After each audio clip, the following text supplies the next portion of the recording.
going to go to Joy. Joy, you're on VON. Oh, hey, how you doing? Good. Thanks How are for you? thanks. I'm good, thanks. Thanks for having Laura Washington on. I like Wasn't her. she So great? yeah, she was great.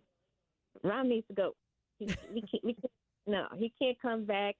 Doesn't have enough money to go to like some other country. Stay in another country. He was in Japan. He can go somewhere else He or can go buy to a country at this yeah, point. buy a country, go to Florida or California. Because I can't stand him, and I was so angry when Axelrod suggested that he run the DNC. I was like, heck no. He's emblematic of all that awful stuff that even Clinton did.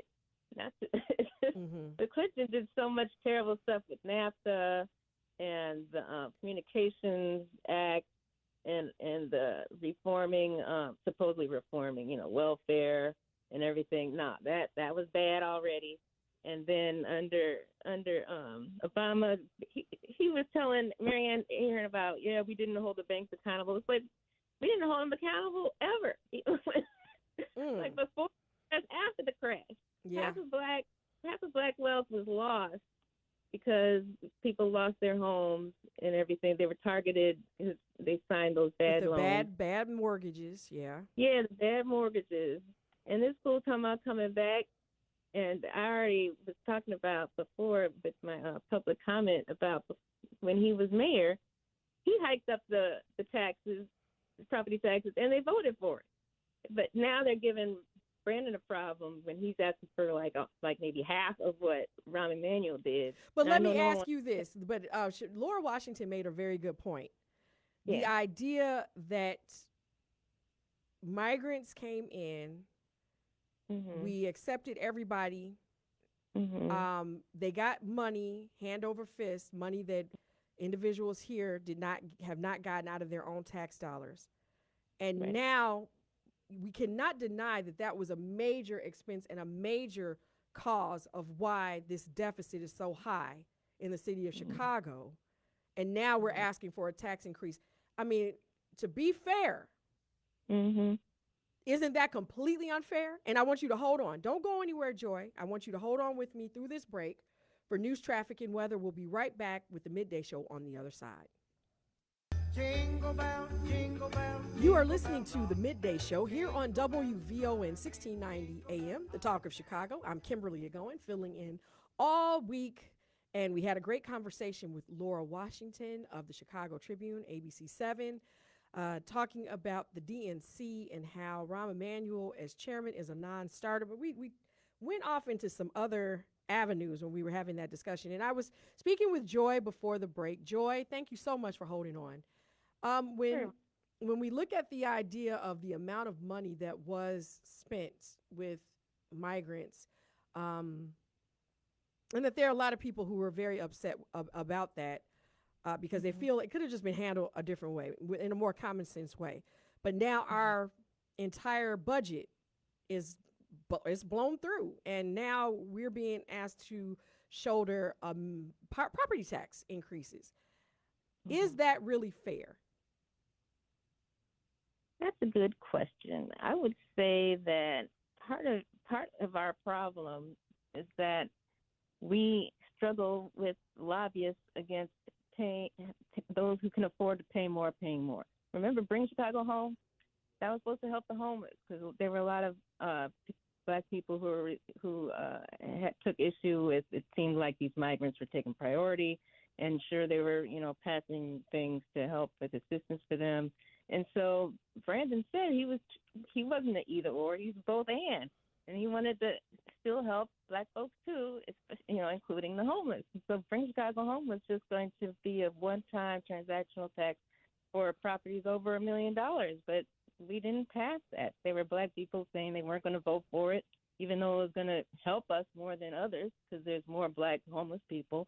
And they were also trying to do a fair tax some time ago, but then Ken Griffin, the other billionaire, opposed that, and there were people that were voting against that, even though that would have been a tax relief for a lot of the middle and lower classes, just trying to make the people who can afford it pay more. But we seem to struggle with that for some reason. I still don't understand. It's But do you like well, think that the struggle, so when you talk about Bring Chicago Home, And some people say that that would have still impacted, although we said $1 million home, et cetera, probably still would have had some unintended consequences with that. But it's neither here nor there because it didn't pass. But the idea with migrants, you do understand that other quote unquote sanctuary cities started sending their migrants to Chicago. I mean, Chicago turned into the free for all. Isn't it fair for people to say they don't want to hear that we can do both, but they want to hear that their city is secure, we know who's coming here, we're not letting absolutely everyone in, and we're not going to stress out the taxpayers who are here who already are not getting good services for the taxes that they pay?